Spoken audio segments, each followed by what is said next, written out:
Salut tout le monde, on est parti aujourd'hui pour le 1107e épisode de l'After Zappimage. On va débuter avec le programme de l'équipe de France, début de la trêve internationale pour les Bleus qui affrontent ce soir à 20h45 la Bosnie-Herzégovine. Le match sera évidemment diffusé et le match ne se joue pas au Stade de France, 20h45 du côté du Stade de la Méno à Strasbourg. Pour rappel, les Bleus sont en tête de ce groupe avec déjà 7 points après 3 rencontres.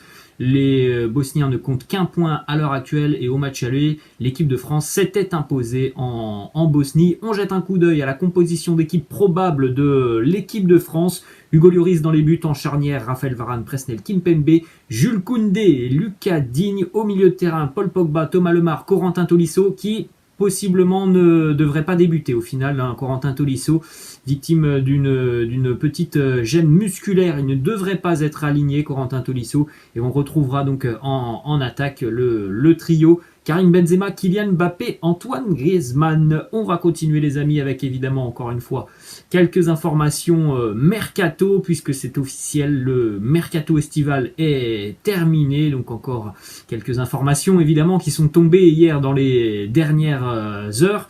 Premièrement, du côté de l'Olympique de Marseille, l'OM a bien cru qu'il n'allait pas pouvoir engager Amin Harit, puisque du côté de l'Olympique de Marseille, la DNCG, le gendarme le gendarme financier du football, avait annoncé hier que aucune recrue ne pourrait arriver du côté de Marseille sur cette dernière journée de mercato si l'OM ne vendait pas. Et c'est ce qu'il s'est passé du côté de Marseille. Il n'y a pas eu de départ sur cette dernière journée, alors qu'il y avait notamment possiblement un départ pour Boubacar Kamara et Doulier Kaletachar. Boubacar Kamara a refusé une proposition de Newcastle en Angleterre. Donc pour le moment, l'Olympique de Marseille craint un départ libre de Boubacar Kamara l'année prochaine. L'OM va tenter évidemment dans les prochaines semaines, voire les prochains mois, de prolonger Boubacar Kamara. Du côté de l'OM, on a quand même la bonne nouvelle. Normalement, le prêt de Amin Harit sera officialisé dans le courant de la journée ou peut-être demain, puisqu'il y a eu des montages financiers qui ont été réalisés entre les deux clubs, donc entre l'Olympique de Marseille et Schalke, et normalement le transfert devrait donc être validé. Ensuite, du côté de Montpellier, l'ancien Marseillais Valère Germain s'est engagé hier avec les Héroltais. Alors évidemment, c'est un renfort, un bon renfort pour Montpellier, mais on ne va pas se mentir, il n'a pas du tout le profil que peut avoir Andy Delors ou Gaëtan Laborde.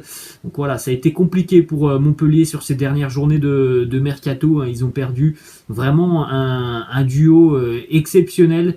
Donc voilà, pour Montpellier, ça sera certainement beaucoup plus compliqué cette saison offensivement. Du côté d'ailleurs de Montpellier, ça a été officialisé hier dans le courant de l'après-midi.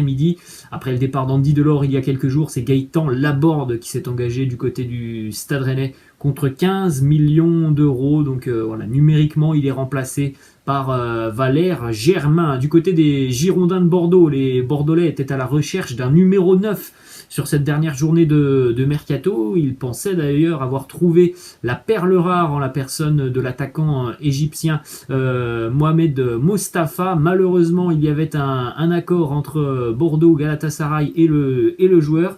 Et finalement, ça ne se fera pas, puisque l'ancien club de l'attaquant de Galatasaray, donc avant Galatasaray, il était du côté de Zamalek en Égypte, et bien visiblement, il y a eu un désaccord sur une clause dans ce contrat. Donc malheureusement pour Bordeaux, le numéro 9 égyptien n'arrivera pas. Ensuite, du côté de l'Olympique Lyonnais, ça devrait être officialisé dans le courant de l'après-midi.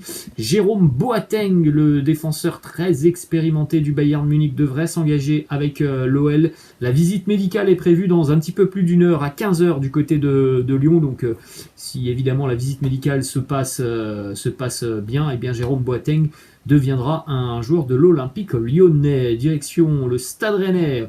Les Bretons ont donc perdu Eduardo Camavinga sur cette dernière journée de mercato. Eduardo Camavinga s'est engagé du côté du Real Madrid. On rappelle que le joueur arrivait bientôt en fin de contrat et que le Stade Rennais n'avait pas pu trouver un accord. Donc pour le Stade Rennais, ils ont fait ce que le Paris Saint-Germain n'a pas fait avec Kylian Mbappé, c'est-à-dire qu'ils sont quand même allés chercher l'argent. Les Bretons, ils ne voulaient pas voir Camavinga partir gratuitement dans un an. Donc Rennes a vendu Camavinga au Real Madrid contre 30 millions d'euros. Alors après, on verra si Camavinga arrivera à avoir un petit peu de temps de jeu du côté du Real Madrid. D'ailleurs, du côté des merengues, une petite information qui nous vient de plusieurs sources en Espagne. Le Real Madrid n'a jamais eu l'argent pour signer Kylian Mbappé. Il savait que le Paris Saint-Germain dirait non quoi qu'il arrive. Donc selon plusieurs sources en Espagne, toutes les négociations que l'on a eues autour du transfert de Mbappé depuis une bonne dizaine de jours maintenant, et bien en fait c'était tout simplement un coup de bluff de la part des merengues pour montrer qu'ils étaient toujours capables d'attirer de grands joueurs, d'être puissants sur un mercato, notamment au détriment du Barça qui est en pleine galère financière. Après, voilà, moi je suis pas surpris. J'ai toujours pensé que Mbappé ne partirait pas parce que tout simplement le Paris Saint-Germain a des moyens qui sont exceptionnels et que le rêve du Paris Saint-Germain cette saison, c'était donc d'avoir cette attaque Mbappé, Neymar et Léo Messi, et qu'on aura donc la chance de voir cette attaque, et tout porte à croire que Mbappé quittera le Paris Saint-Germain gratuitement dans quelques mois maintenant. Toujours du côté du Paris Saint-Germain, Pablo Sarabia est prêté du côté du Portugal au Sporting pour 1 an. Dans le même temps, le Paris Saint-Germain enregistre une nouvelle recrue sur cette dernière journée de mercato, et pas des moindres. Un mercato exceptionnel pour le PSG. Le jeune Nuno Gomes s'est engagé avec le Paris Saint-Germain, latéral du Sporting Portugal, qui l'année dernière a montré de très très belles choses avec le Sporting. C'est vraiment un joueur qui, à mon avis, va complètement exploser dans les prochaines années. C'est un latéral très explosif qui a une qualité technique très largement au-dessus de la moyenne. Il est capable vraiment aussi d'être très bon offensivement. Il apporte beaucoup, il est capable de rentrer dans l'axe. C'est quelqu'un qui a une vision du jeu, une qualité de passe assez exceptionnelle. Je trouve sincèrement que c'est un énorme coup réalisé par le Paris Saint-Germain. C'est un joueur qui a 19 ans, hein, Nuno Gomes. C'est un prêt avec une option d'achat obligatoire de 40 millions d'euros. Pour rappel, il y a quelques semaines, Manchester City était très intéressé sur ce dossier. Donc encore une fois, ça a été un énorme coup réalisé par le PSG hier. Quand on peut penser notamment qu'on pourrait donc avoir Nuno Gomes et puis Achraf Hakimi pour les prochaines années, donc du côté des latéraux parisiens. Là, sincèrement, on a l'impression qu'on n'a plus trop de problèmes du côté des latéraux à Paris, alors que ça faisait quelques années quand même que on voyait bien que c'était un poste qui nécessitait des renforts. Et bien là, on peut penser que le PSG tient 2 joueurs quand même qui peuvent vraiment apporter énormément. Ensuite, on a une déclaration du président de la Ligue espagnole, Javier Tebas, qui nous dit: les clubs États sont aussi dangereux pour l'écosystème du football que la Super League. Nous avons critiqué la Super League parce qu'elle détruit le football européen, et nous sommes tout aussi critiques à l'égard du Paris Saint-Germain. Perte de Covid, plus 300 millions d'euros. Recettes TV en France, moins 40%. Et pourtant, le Paris Saint-Germain arrive à tirer plus de 500 millions d'euros pour ses joueurs en salaire. Ce n'est pas durable. Et malheureusement, c'est un constat. Les États qui reprennent des clubs de football, c'est de plus en plus récurrent dans le monde du football. Ensuite, on enchaîne du côté de l'Espagne avec une information qui concerne le Rayo Vallecano, qui devrait annoncer dans les toutes prochaines heures l'arrivée de Radamel Falcao, qui a été libéré hier en toute fin de mercato, dans les dernières heures du mercato par Galatasaray. Donc Radamel Falcao est un joueur libre et normalement il devrait s'engager du côté du promu du Rayo Vallecano. Direction Madrid maintenant, et plus particulièrement l'Atlético Madrid, avec le retour d'Antoine Griezmann qui fait donc son grand retour du côté du Wanda Metropolitano. Griezmann est de retour sous la forme d'un prêt avec une option d'achat qui est obligatoire. Donc Antoine Griezmann ne rejouera plus avec le maillot du FC Barcelone. Du côté des statistiques de Griezmann côté catalan, c'est 102 matchs, 35 buts, 17 passes décisives. Voilà, c'était, on va dire, un mauvais choix de carrière pour Antoine Griezmann que de rejoindre le FC Barcelone. Espérons que ça sera plus bénéfique du côté de l'Atlético Madrid. Je pense que ça sera quand même assez compliqué au début. Les supporters, je pense, n'ont pas oublié tout ce qu'il s'est passé lors de son départ de l'Atlético. Ensuite, une petite information justement qui concerne le Barça, qui a donc remplacé numériquement Antoine Griezmann par Luc de Jong, le néerlandais qui arrive en provenance du FC Séville. Lui aussi, c'est un prêt avec une option d'achat. Luc de Jong va retrouver notamment Memphis, qu'il a longtemps connu avec la sélection des Pays-Bas, avec le PSV Eindhoven. Il va retrouver aussi Ronald Koeman, l'un de ses anciens entraîneurs. Donc voilà, le remplaçant numérique de Antoine Griezmann, c'est Luc de Jong. Deux petites informations sur les numéros de maillot côté catalan. Ousmane Dembélé va récupérer le numéro 7 d'Antoine Griezmann, tandis que dans le même temps, le numéro 10 de Léo Messi va être donné à Ansu Fati, qui va donc devenir le nouveau numéro 10 du FC Barcelone.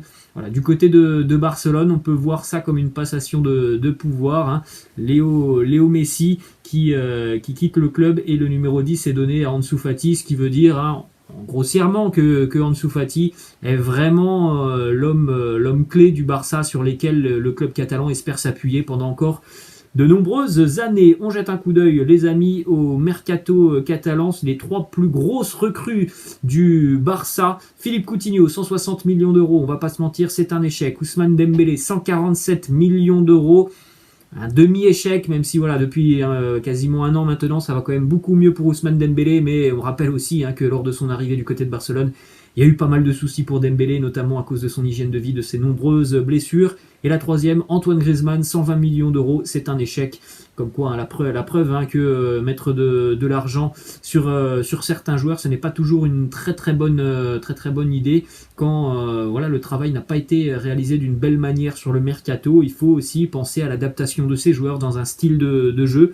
Et visiblement, ces joueurs n'ont pas forcément, en tout cas pour Griezmann et Coutinho, n'avaient pas forcément le caractère et le profil pour être des éléments importants du côté de Barcelone. Ensuite, information dont on avait parlé hier, Emerson quitte le Barça, il s'est engagé en première ligue du côté de Tottenham, transfert de 25 millions d'euros. Saúl Ñíguez, le milieu de terrain de l'Atlético Madrid, a lui été prêté pour toute la saison du côté des Blues de Chelsea. Petite information aussi du côté de Crystal Palace, l'attaquant français Hudson Edwards s'est engagé avec Palace pour 4 ans. Du côté de Liverpool, Jordan Henderson, lui, a prolongé son contrat avec les Reds jusqu'en 2025, un véritable soldat pour Jürgen Klopp.